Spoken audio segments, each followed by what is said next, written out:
தற்குறியாமா தற்குறி நல்லா வருது வேணான்னு பார்க்குறேன். வணக்கம் சிஎம் சார். நேற்று திருச்சி மீட்டிங்கில் பார்த்தேன், நல்லா பேசுனீங்க சார். நீங்கள் சார் சிஎம் ஆகிட்டீங்களே, ஏன் சார் அடிக்கடி நீங்கள் டிஎம்கே புலம்புறீங்க? டிஎம்கே புலம்புற சார், நீங்கள் தான் புலம்புறீங்க. மக்களுக்கு, திருச்சி மக்களுக்கு ஒரு நன்றி தெரிவிக்க போறீங்கன்னா நீங்கள் அந்த வேலையை பாருங்கள். அதை விட்டுட்டு டிஎம்கே என்ன சார் இது? ஒரு சிஎம் மாதிரியே நீங்கள் பேசுகிறீங்க. எலெக்ஷன் மட்டும் தான் பேசுறீங்க. இப்பயுமா கேட்டா ரெண்டு தான். என்ன சார் ரெண்டு கட்டலையா? ஒன்று டிவிகே, இன்னொன்று டிஎம்கே. ஏன் சார்? மக்களுக்கு என்ன தேவையோ அதை பண்ணுங்க சார். ஃபர்ஸ்ட் வைத்தஸ்ல புறம் வந்து டிஎம்கே பண்ணல சார், நீங்க தான் பண்றீங்க. ஒவ்வொரு மீட்டிங்லயும் ஒவ்வொரு இதுலயும் நீங்க தான் பேசுறீங்க. இதற்கு ஒரு வார்த்தை பேசுங்க டிஎம்கே உங்களை பத்தி. எப்பா பார்த்தாலும் டிஎம்கே சார்.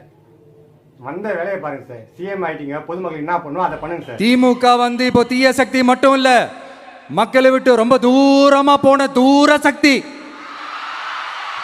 ஓர சக்தி, கோர சக்தி, பார சக்தி.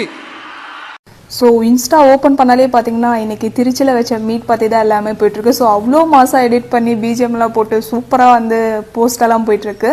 ஸோ சிஎம் சார், ஸ்கிரிப்ட் அப்புறம் பார்த்து நல்லா படிச்சிங்க. டிஎம்கே ஒரு தீய சக்தி, தூர சக்தி அப்படின்னு சொல்லி நல்லா வந்து டைலாக் விட்டீங்க. ஸோ சூப்பராக நடிச்சிருந்தீங்க. ஸோ அப்படி பேசினா மட்டும் நீங்கள் தலைவராக ஆகிட முடியாது சிஎம் சார்.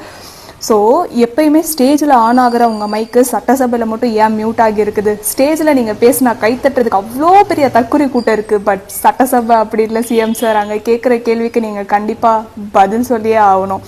ஸோ போன அசம்பிளியில் உதயநிதி அண்ணா வந்து வெளிநடப்பு பண்ணார். ஆனால் உங்களோட தொண்டர்கள் வந்து அந்த வெளிநடப்புக்கு அர்த்தமே தெரியாமல் அவ்வளோ பேர் அவங்க வந்து வெளியில் போயிட்டாங்க அப்படின்னு சொல்லி போட்டுட்டு இருந்தாங்க. ஸோ வெளிநடப்புனா என்ன, அது எதுக்கு பண்ணாங்க அப்படின்னு சொல்லி அந்த வீடியோவும் கூகுளில் அதை பற்றி சர்ச் பண்ணியும் பார்க்க சொல்லுங்கள். ஸோ டிஎம்கேவை நீங்கள் கீழே தள்ளணும் அப்படின்னா அதுக்கு நீங்கள் ஃபஸ்ட்டு ஸ்டேஜ்லேருந்து இறங்கி சட்டசபைக்கு தான் சிஎம் சார் போகணும். அது வந்து கண்டிப்பாக வாய்ப்பே கிடைக்காது இது. ஸோ நீங்கள் இதே மாதிரி ஸ்டேஜில் நின்று பேசிக்கிட்டே இருந்தீங்கன்னா காத்தடிச்சா எப்படி பேப்பர் பறக்குமோ அதே மாதிரி ஒரு நாள் உங்கள் அரசியலும் காணாமல் போயிடும் சிஎம் சார். நீங்க மக்களை தப்பா பேசுனீங்கன்னா இந்த விஜய் வந்து கேள்வி கேட்பான், சும்மா இருக்க மாட்டான். ஆட்சிக்கு வந்து 1 month ஆயிடுச்சு. உங்களோட நன்றி உரையில 3 language பாலிசி பத்தி பேசல, சிபிஎஸ்இ ரிசல்ட்ஸ் பத்தி பேசல, நீட் பேப்பர் லீக் பத்தி பேசல, லா அண்ட் ஆர்டர் இஷ்யூஸ் பத்தி பேசல, விமன் சேஃப்டி பத்தி பேசல, இன்க்ரீஸ் ஆயிட்டு இருக்க கிரைம் ரேட்ஸ் பத்தி பேசல, பிளக்சுவேட் ஆயிட்டு இருக்க பெட்ரோல் ரேட்டை பத்தி பேசல, கச்சத்தீவை பத்தி பேசல, மேகதாது பத்தி பேசல, எதை பத்தியும் பேசல. அட்லீஸ்ட் நான் ஏன் டெல்லிக்கு போனேன் அதை பத்தியும் பேசல. திருவள்ளுவர் ஏன் இப்படி பண்ணிட்டாங்க அதோட அக்கௌண்டபிலிட்டி எடுக்கல. தமிழ் தாய் வாழ்த்தியா 3ஆவதா பாடினாங்க, அதோட அக்கௌண்டபிலிட்டி எடுக்கல. இது எதை பத்தியும் பேசாம டிஎம்கே எப்படி பண்ணிருச்சு, அதனாலதான் நாங்க இப்படி பண்ணிக்கிட்டு இருக்கோம். இன்னுமே அதே மாதிரி ஒரு மேனுப்புலேட்டிவான பேச்சு பேசிக்கிட்டு இருக்கீங்க. அதுவும் இல்லாம நாங்களாம் கோட்டு போடக்கூடாதா அப்படின்னு ஆடியோ லான்ச்ல பேசுற மாதிரி பேசிட்டு இருக்கீங்க. இன்னும் எவ்வளவு நாள் தான் ஸ்கிரிப்ட் படிச்சு ஆடியோ லான்ச், ட்ரெய்லர் லான்ச் பண்ற மாதிரி ஸ்டேஜ் ஏறி பேசிட்டு இருக்க போறீங்க? இதுல நடுவுல வேற வர்ச்சுவல் வாரியர்ஸ், நீங்க உங்க வேலையை பார்த்துட்டு இருங்க, அப்பதான் நான் என் வேலையை செய்ய முடியும் அப்படின்னு. நீங்க இது வரைக்குமே ஒரு வேலையும் செய்யல. அது உங்களுக்கு புரியுதா இல்லையா? அதுவும் இல்லாம இந்த வர்ச்சுவல் வாரியர்ஸ்க்குன்னு ஒரு கடமை இருக்கு, அவங்களுக்குன்னு ஒரு குடும்பம் இருக்கு. குடும்பத்தையும் அந்த கடமையும் செய்யாம இன்னுமே ரீல்ஸ், மீம்ஸ், இந்த ஃபேக் நியூஸ் ஸ்ப்ரெட் பண்ணிட்டு இதே மாதிரி வாழ்க்கை ஓடிட்டு இருக்கணுமா? அதனாலதான் இதே மாதிரி மேனுப்புலேட்டிவாவே பேசிட்டு இருக்க போறீங்க. ஃபர்ஸ்ட் நீங்க பேப்பர் கீழே வச்சுட்டு பேசுங்களேன். எந்த அல்லு சில்லும் உள்ள வந்து நம்மளை தடுக்கிறதோ எதிர்க்கிறதோ ஏதாவது பண்ணாங்கன்னா நிர்வாகம் அதுக்கு பொறுப்பில்லை ராஜா, நிர்வாகம் அதுக்கு பொறுப்பில்லை. ஒரு முதலமைச்சருக்கான தகுதி தராதரமே இல்லாம பேசுறாரு விஜய். ரொம்ப கேவலமா இருக்கு பாக்குறதுக்கு. என்ன நீட்டி முளைக்கி பேசிட்டா எல்லாம் சரியாயிடுமா? நீட்டி முளைக்கி பேசுறது முக்கியம் இல்ல, வளர்ச்சி முக்கியம், திட்டமிடல் முக்கியம்.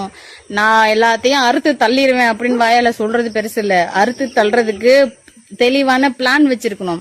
இவ்வளவு கடன் இருக்குன்னு தெரிஞ்சும் இதெல்லாம் நான் பண்ணுவேன்னு ஒருத்தன் சொல்றான்னா அவன்கிட்ட அதுக்கான திட்டமிடல் இருக்கணும். இந்த பொருளாதாரம், பணத்தை எப்படி சம்பாதிப்பேன் அப்படிங்கறது, இந்த மாநிலத்தோட வளர்ச்சி, பொருளாதாரத்தை வந்து எப்படி இன்க்ரீஸ் பண்ணுவேன், இந்த கடன் எல்லாம் எப்படி அடைப்பேன், உங்களுக்கு எது அதுக்கு மேல இதெல்லாம் இந்த இலவசங்கள்லாம் நான் உங்களுக்கு கொடுப்பேன் அப்படின்னு ஒருத்தர் சொல்றதுக்குன்னா அதெல்லாம் சொல்றதுக்கான திறமை இருக்கணும். சும்மா வெறும் வாயில எல்லாத்தையும் உளறிட்டு அப்புறமா வந்து அவங்க அதை வச்சாங்க இதை வச்சாங்க கடன் வச்சாங்கன்னா கடன் வைக்காம எல்லாம் சம்பாதிச்சு கஷ்டம் கஷ்டப்பட்டு சம்பாதிச்சு லட்டு மாதிரி உருட்டி வச்சிருப்பேன். இவர் வந்து பெரிய பெரிய கொடை வள்ளல் மாதிரி இங்க தமிழ்நாட்டுக்கு அள்ளி கொடுக்க வந்தாரா விஜய்?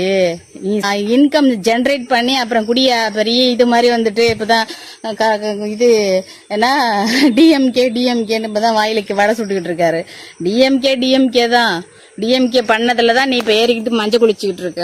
டிஎம்கே பண்ணாம எதுல எது இப்ப உங்க அப்பா தான் உங்க அப்பா சந்திரசேகர் 50 வருஷமா இங்க தமிழ்நாட்டுல எல்லாம் ரோடு போட்டு வச்சிருக்காரு. அதுல ஏறிட்டு நீ போயிட்டு இருக்கியா? எல்லாம் இங்க டிஎம்கேவும் திராவிட கட்சியும் பண்ணதுதான். டிஎம்கே பண்ணுச்சு, ஏடிஎம்கே பண்ணுச்சு, எல்லாரும் தான் பண்ணாங்க. என்னமா மட்டு மரியாதை இல்லாம எல்லாத்தையும் பேசிட்டா நீ பெரிய எவன் ஒருத்தன் மத்தவங்களை கீழே இறக்கி பேசிட்டா பெரிய ஆள் ஆயிரம் நினைக்கிறானா அவனே முதல்ல கீழானவன் தான். கீழானவனுக்கு தான் அந்த புத்தி எல்லாம் இருக்கும். தரமில்லாத குணாதிசயம் உள்ளவன் தான் இப்படி மத்தவங்களை கீழே இறக்கி பேசுவான். கொள்கைகளை பேசு. பெரிய இது மாதிரி சீன் போட்டுட்டு இருக்க. சீன் போட்டா பத்தாது வாயில. அங்க டெல்லியில பத்திரிகையாளர் கூப்பிட்டா ஒளிஞ்சடிச்சு ஓட வேண்டியது. இங்க பெரிய லிஸ்டா எழுதி கொடுத்துறேன்னு இங்க ஓவரா சீனை போட வேண்டியது. முதல்ல பணத்தை உண்டாக்குறதுக்கு வழி என்ன? நான் இந்தந்த வழியில இந்த மாநிலத்தோட பொருளாதாரத்தை மேம்படுத்துவேன், இவ்வளவு இன்கம் ஜெனரேட் பண்ணுவேன், அதுக்கு இன்னென்ன ஐடியா என்கிட்ட இருக்கு, அதை சொல்லியா முதல்ல? இல்ல டிஎம்கே குறை சொல்லி என்ன பண்ண போற? அதுக்கான வழியை சொல்லுங்க முதல்ல. சொல்லிட்டு அப்புறமா டயலாக் எல்லாம் அப்புறம் பேசலாம். எவனாவது எழுதி கொடுத்தா அதை எடுத்து வச்சுக்கிட்டு நீட்டி முளைக்கி பேசுறதுக்கு எவனால வேணா முடியும். இதெல்லாம் ஒரு திறமையே கிடையாது. திறமைங்கிறது சொன்னதெல்லாம் செய்யறது. என்ன முடியும் என்ன முடியாது, தன்னோட தகுதி என்னன்னு தெரியாம வாய்க்கு வந்ததை பேசிட்டு இப்ப வழி இல்லை என்னட்டு டிஎம்கே தான். அப்படின்னா டிஎம்கே நல்லா உருட்டி வச்சிருக்கோம், நீ அள்ளி உருளான்னு வந்தியா? அசிங்கமாவே இருக்காது போல இந்த மாதிரிலாம் பேசுறதுக்கு. கேவலமா இருக்கு. கரெக்டா சிஎம் அந்த தற்குறி கூட்டத்தோட தலைவருங்கிறத சூப்பரா நிரூபிக்கிறாரு. இப்பவும் சொல்றேன், அரசியல் ரீதியா சொல்றேன், ரெண்டு பேருக்கு நடுவுல தான் போட்டியே. ஒன்னு இன்னொன்னு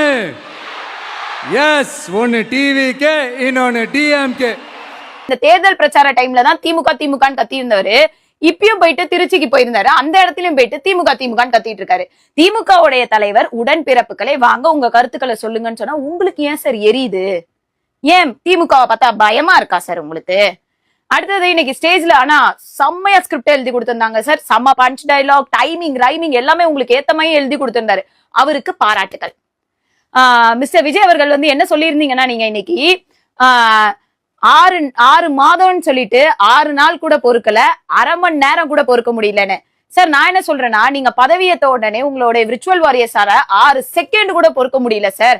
அவ்வளோ ஃபேக் நியூஸை ஸ்ப்ரெட் பண்ண ஆரம்பிச்சிட்டாங்க சார் சோசியல் மீடியாக்கள்ல. அப்போ உங்களுடைய பொய்கள் தகர்க்கப்படுது அப்படின்னு சொல்லிட்டு உங்களுக்கு பயமா இருக்கா சார்? பொய்கள் எல்லாம் உடைக்கிறாங்களேன்னு சொல்லிட்டு சொல்லுங்க சார். அடுத்தது என்ன கேட்டிருந்தீங்க சார்? நீங்க செம்மையா சொல்லியிருந்தீங்க சார், தமிழ்நாடும் விஜயும் வேறு வேறு இல்லை. இதை வேற தேர்தல் பிரச்சார டைம்ல சொல்லியிருந்தீங்க. பெண்கள் பாதுகாப்பு தான் எனக்கு முக்கியம் அப்படின்னு நீங்க. இப்ப ஆனா பெண்கள் பாதுகாப்புக்காக உருவாக்கப்பட்ட சிங்கப்பெண் அதிரடிப்படை, அதுவே சிக்கிறதா ஒட்டியிருக்கீங்க. ஆனா அந்த அதிரடிப்படை துவக்க விழாவையே கேன்சல் பண்ணிட்டு உங்களுடைய ரூட் மாஃபியாவுடைய மேனேஜர் வீடு பால் காட்சிக்கு போன விஜய் அவர்கள் மூலியமா அவரு தமிழ்நாடு மக்கள் மேல எவ்வளவு பாசம் வச்சிருக்காருன்றது புரிஞ்சிடுச்சு சார். ஏன்னா ஒரு பானை சோறுக்கு ஒரு சோறு பதம்வாங்க. ஆனா நீங்க இன்னைக்கு தமிழ்நாடு மக்கள் உங்க கால் தூசுக்கு கூட சமம் கிடையாதுன்றத நிரூபிச்சிட்டீங்க சார். ஆனா ஒரு விஷயத்துல பாராட்டணும் சார் உங்களை. ஏன்னாக்கா நீங்க பிரஸ் மீடியாவெல்லாம் ஏன் சந்திக்கலன்றது இன்னைக்கு தெளிவா தெரிஞ்சுது. ஏன்னாக்கா இன்னைக்கு டாஸ்மாக் பத்தி பேசுனீங்களே, அந்த இடத்துல பிரஸ் இருந்திருந்தாங்கனாக்கா கேள்விகள் எல்லாம் கேட்டிருப்பாங்க, மறு கேள்விலாம். அதனாலதான் நீங்க உள்ள விடல. உங்களுடைய தற்கூரி கூட்டம் வேணா கை தட்டி நீங்க எது சொன்னாலும் ரசிப்பாங்க. நீங்க சொன்னீங்களே டாஸ்மாக், போன கவர்மெண்ட் டாஸ்மாக்க வச்சுதான் அரசாங்கமே நடத்துச்சு, ஆனா நான் டாஸ்மாக் எல்லாம் இழுத்து மூடிட்டேன்னு சொன்னீங்களே சார். தமிழ்நாட்டுல இருக்க மொத்த டாஸ்மாக் இழுத்து மூடின ரேஞ்சுக்கு பேசுனீங்க சார் நீங்க பேசுனது. இந்த கவர்ச்சியில மயங்கி மக்கள் நமக்கு ஓட்டு போட்டுட்டாங்களா? நான் என்ன சரி விடுங்க. நீங்களும் அந்த ஸ்டாண்டப் காமெடி வீடியோ பார்த்தீங்களா? நம்ம விஜய் சார் பண்ண ஸ்டாண்டப் காமெடி வீடியோ நல்லா இருந்துச்சா? பிடிச்சிருந்ததுன்னா ஒரு லைக் போடுங்க மறக்காம. அதாவது ஆட்சிக்கு வர்றதுக்கு முன்னாடி என்னென்ன பழி போட முடியுமோ போட்டாரோ அதே பழிகளை அப்படியே ரிப்பீட் மோட்ல இது வரைக்கும் இத்தனை நாளா என்ன பேசிட்டு இருந்தாரோ அதே தான் இன்னைக்கும் பேசிட்டு இருக்காரு பாவம் மனுஷன். கோட் சூட் நாங்க போடக்கூடாதான்னு கேட்கிறாரு. யாராவது கோட் சூட் போட்டதை கேள்வி கேட்டோமா? நீங்களே யோசிச்சு பாருங்க. கோட் சூட் போட்டு போனாருன்னு ஏதாவது பிரச்சனையாச்சா? இல்லவே இல்லை. ஏன் ஒரே கோட் சூட்ல சுத்துறீங்கன்னு மட்டும் தான் கேட்டாங்க. அந்த அடிக்கிற வெயிலுக்கு டெல்லியில ஒரு மீடியாக்காரங்க பேசியிருந்தாங்க, பாத்தீங்களான்னு தெரியல. அடிக்கிற வெயிலுக்கு உங்கள் கோட் சூட் போட்டு சுத்துறாப்புலான்னு ஒருத்தவங்க கிண்டல் பண்ணிருப்பாங்க. அவங்க எல்லாம் தான் கேட்டாங்களோ இல்லையா, நம்ம யாரும் கேட்ட மாதிரி தெரியல. அப்புறமா இன்னொரு முக்கியமான விஷயம் சொல்லணும். அதாவது ஸ்டாலின் ஒரு கல்யாண வீட்டுக்கு போய் புலம்புனாரு அப்படின்னு சொல்லிட்டு நீங்க பேசுறாப்புல இல்ல, பரவாயில்ல, அவரையாவது கல்யாண வீட்டுக்கு கூப்பிட்டாங்க, அங்க போய் புலம்புனாரு. நீங்க இதுக்கு புலம்புறதுக்கு ஒரு 5000 பேரை போட்டு மீட்டிங் போட்டு புலம்பிட்டு போறீங்களே சார், இதெல்லாம் உங்களுக்கு நியாயமா? ஐயோ, இன்னைக்கு நிஜமாலுமே செம்மையா என்ஜாய் பண்ணி சிரிச்சேங்க. செம்ம ஸ்டாண்டப் காமெடி. அதாவது அவர் ஃபைனல் டச்சா ஒன்று சொன்னாரு, அதாவது கான்பிடண்டா இருங்க, வெற்றி நிச்சயம்னாரு. சார் நீங்க ஜெயிச்சிட்டீங்க, நீங்க தான் சிஎம், இதுக்கு மேல ஜெயிக்கிறதுக்கு எத்தனை இருக்கு? அடுத்த தேர்தல் வரதுக்கு டைம் இருக்கு சார். அன்னைக்கு நீங்க வெற்றி நிச்சயமா தோல்வி நிச்சயமா அதை அன்னைக்கு பாத்துக்கலாம். நிஜமா சொல்றீங்களா? வலிக்குது, சிரிச்சு வயிற்றுலாம் வலிக்குது. பட் ஓகே, நம்ம எதிர்பார்த்த அதே ஸ்கிரிப்ட் தான், நம்ம ஆல்ரெடி நேரத்தை லீக் பண்ண அதே ஸ்கிரிப்ட் பேப்பர் தான். ஸ்கிரிப்ட் பேப்பரை யாரும் மாத்தல. சந்தோஷம், அது வரைக்கும் சந்தோஷம் ஃப்ரெண்ட்ஸ். நீங்களும் இந்த ஸ்டாண்டப் காமெடி பார்த்து பிடிச்சிருந்ததுன்னா மறக்காம கமெண்ட்ல சொல்லுங்க.